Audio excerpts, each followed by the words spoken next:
Hey everyone, it's Jason. Welcome to another Smash Up expansion unboxing component video for Monster Smash.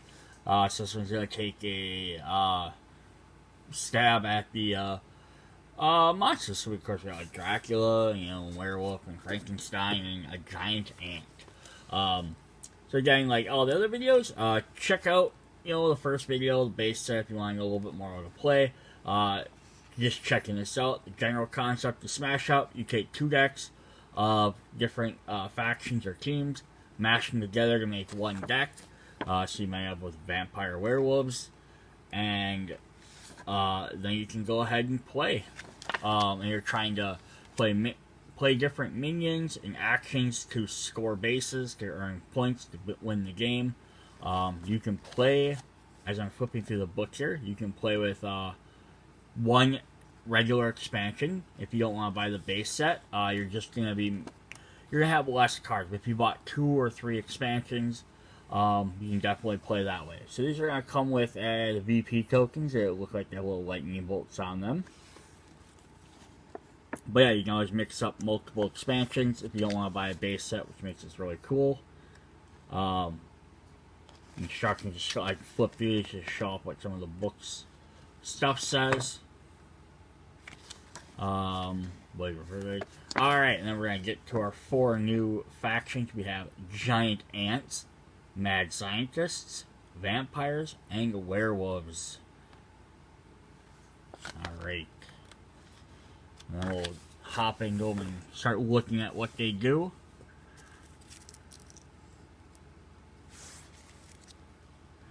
So we'll start off with our vampires.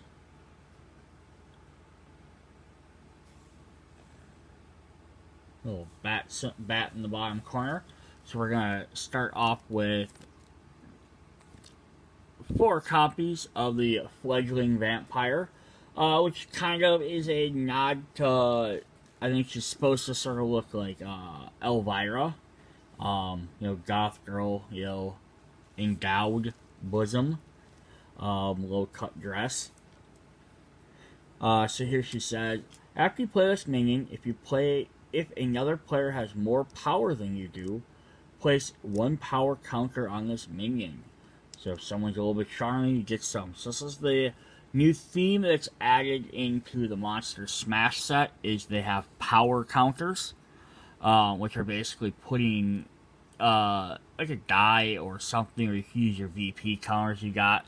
Just putting something on the monster to show that it has a permanent increase. Or a temporary increase, I guess, because it could come off there. But rather than just previously, all the other power increases would be something where you either attach a card or it's till the end of turn. You didn't have to remember them.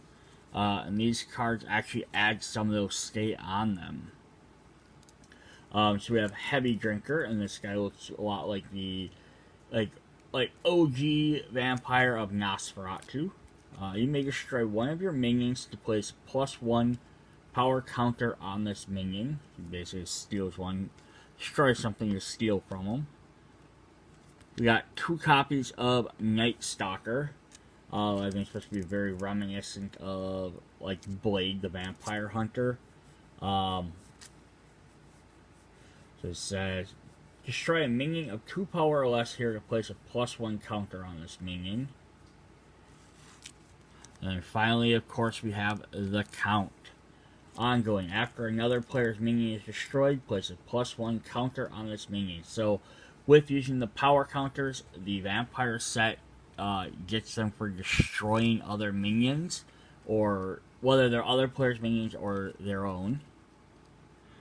Let's see what their different actions are. We got Call the Weak.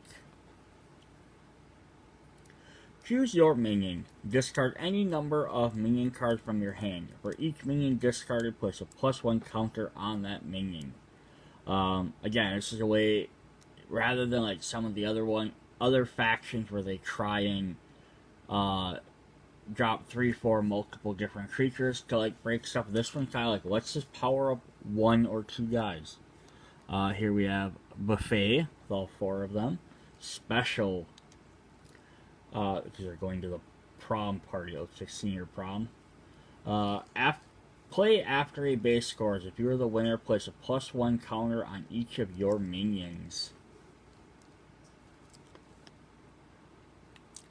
We have the Big Gulp. Destroy a minion with a power of 4 or less. Mad Monster Party. Place a +1 power counter on each of your minions that does not have one. 2 copies of Dinner Date. Place a +1 power counter on your minion. Destroy a minion of 2 power or less on that minion's base. The Crack of Dusk. Play a minion of a power 2 or less from your discard pile as an extra minion. Place a +1 power counter on it. Opportunist.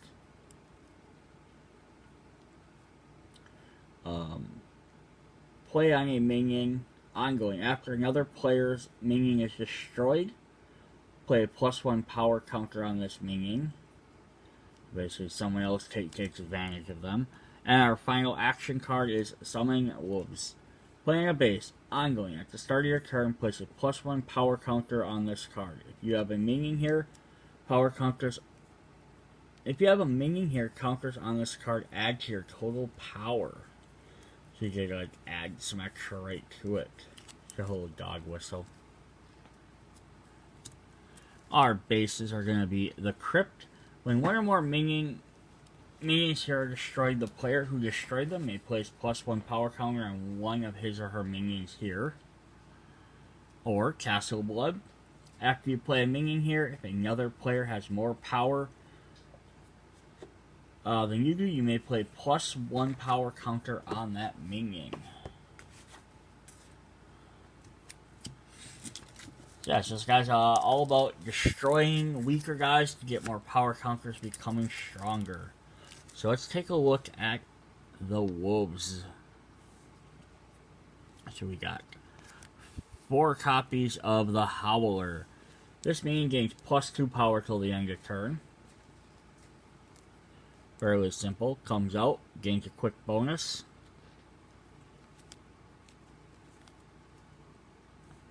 Three copies of the Teenage Wolf. Very reminiscent of the movie. Teen Wolf, because I like the Letterman jacket on.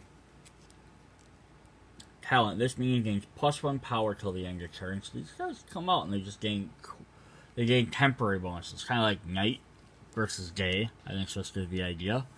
We have 2 copies of the Lupe Garou, which is another game for like werewolf. Special. Before this base scores, this minion gains 2 power till the end of turn. And Pack Alpha. Special. Before this base scores, each of your minion here gains +1 power till the end of turn. So these guys are playing off the day-night cycle of werewolves. They're probably a little bit more tame, and then night hits. To be like special time, they just pop out and gain quick extra bonuses. So you have a full moon. Play a base. Each of your minions here has +1 power. Let the dogs out. Choose one of your minions to destroy any number of minions at your minion's base whose total power is less than or equal to your minion's power. So basically, you can come in, you can destroy them. Like it's any number, so you don't even have to destroy yours. You can just destroy opponents. Moon Touched. Playing a minion. If this minion has the highest power here, draw a card. Leader of the Pack. Playing a minion. If this minion here has the highest power here, you may play an extra action.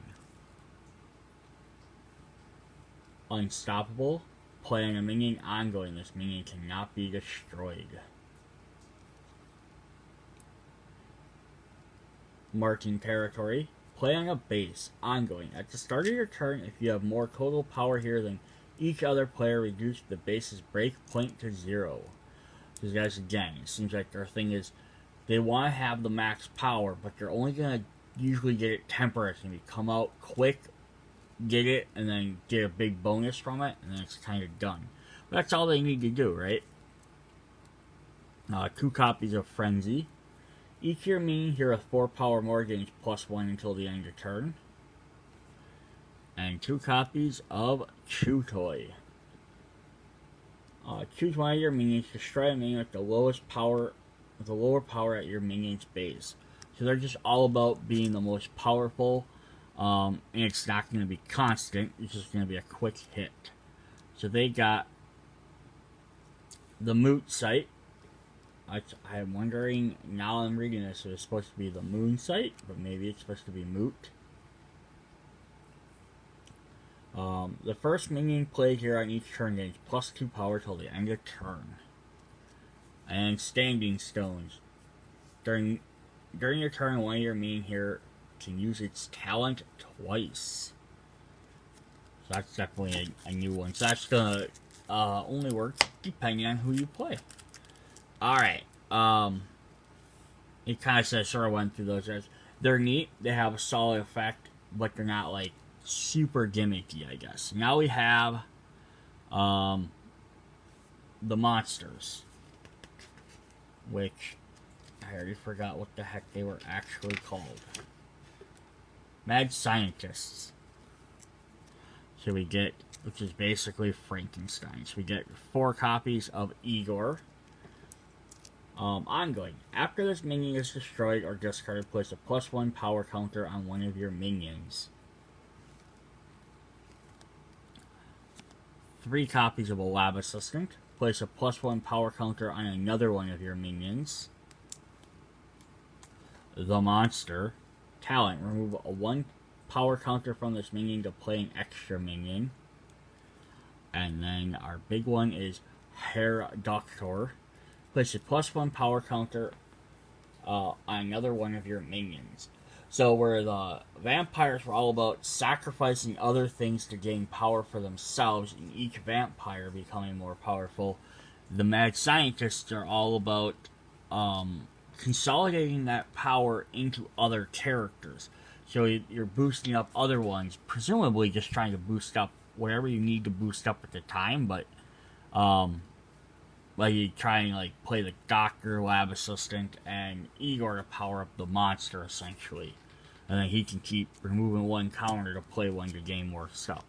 So our actions are going to be: choose one of your minions, place any number of cards from your hand on the bottom of your deck. For each card you place there, place a +1 power counter on that minion. So again, trying to just boost up a single guy. Grave Situation. Play on a base. Ongoing. After one of your minions here is destroyed here, place it in your hand instead of the discard pile. German Engineering. Play on a base. Ongoing. After you play a minion here, place a +1 power counter on it. We have a Jolt. Place a +1 power counter on each of your minions. 2 copies of Uber Serum. Play on a minion. Ongoing. At the start of your turn, place a +1 power counter on this minion. This minion cannot be destroyed, and every turn it'll actually get more and more powerful. 2 copies of It's Alive. Play an extra minion. Place a +1 power counter on it. Body Shop. Destroy one of your minions.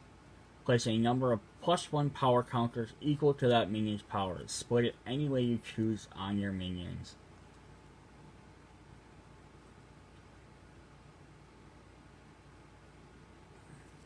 And then our final one is Blitz.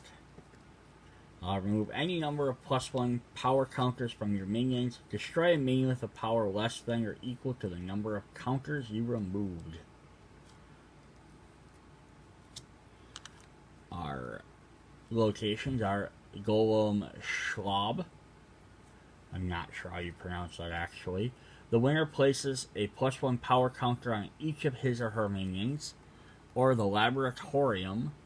The first minion play here each turn gets +1 power counter.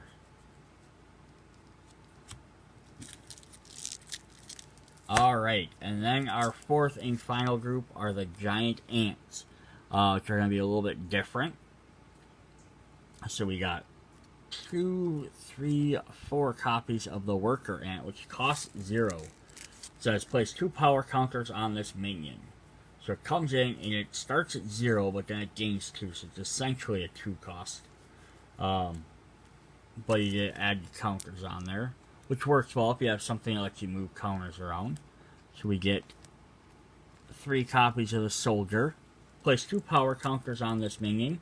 Talent, transfer a +1 power counter from this minion to another. So again, we have the vampires, which are trying to boost each of themselves up by like destroying minions, sucking blood type of thing. The mad scientists are all about kind of like powering up, moving around to power, like places have to power up multiple things, like power up all your monsters. And the werewolves are kind of just, they don't even gain power counters necessarily, they just gain their quick boosts. The ants are all about playing a bunch of them, but you're going to move these power counters around to wherever you need them. So here we have drones, we have 2 of those. Place a +1 power counter on this minion. Ongoing, before one of your minions is destroyed, you may remove a +1 power counter from this minion to prevent that destruction. And then finally, and what makes this deck very hilarious, is the Killer Queen. So if you play another minion here this turn, place a +1 power counter on this minion and that minion. You boost up your queen and you get some protection. And why I said this is funny, so now we're going to get to the action card. So after we have a Killer Queen, we're going to have We Are the Champion. So all the titles of this card after this are based on songs by the band Queen. So Killer Queen, We Are the Champions. Special, after this base scores, transfer any or all +1 power counters from one of your minions to another minion. That's actually helpful. They score, and then you get to do more stuff. Give me the prize. Place a +1 power counter on up to 3 of your minions. Oh, we got 2 of those.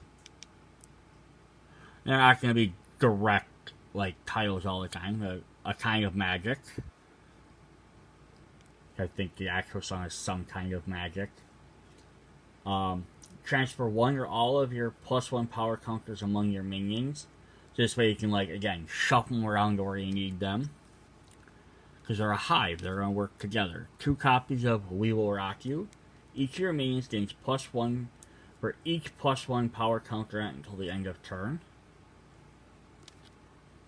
Headlong. Move one of your minions to another base. Place 2 +1 power counters on that minion. The show must go on. Play on a base. Ongoing.